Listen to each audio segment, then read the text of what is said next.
Hello দর্শক, আমি দিনাজপুর থেকে বলছি।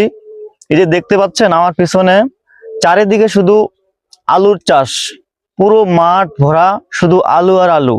শুধু এই মাঠে নয়, দিনাজপুরের প্রত্যেকটা গ্রামে শত শত হাজার হাজার একর জমিতে আলুর চাষ করা হয়েছে।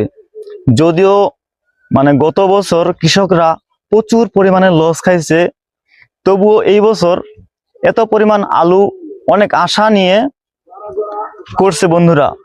তো সেই আশাটা কি?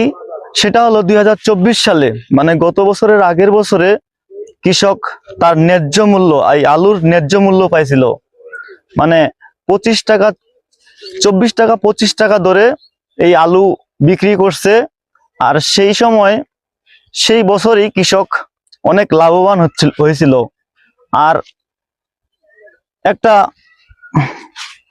কথা বলি বন্ধুরা, সেই সময় কিন্তু এই কৃষকরা দিনাজপুরের কৃষকরা ম্যাক্সিমাম বলতে গেলে 80% বাড়ি কিন্তু সেই 2024 সালে পাকা হয়েছে। মাটির বাড়ি, চাটির বাড়ি ভেঙে কৃষক ওই বছরে শুধু এই আলুতে লাভবান হয়েছিল। তো বাংলাদেশ কৃষি প্রধান দেশ, অথচ বাংলাদেশে এই কৃষকরাই সবচেয়ে বেশি অবহেলিত। অন্যান্য দেশে কিন্তু কৃষকদের অনেক সম্মান এবং ন্যায্য অধিকার তারা পায়।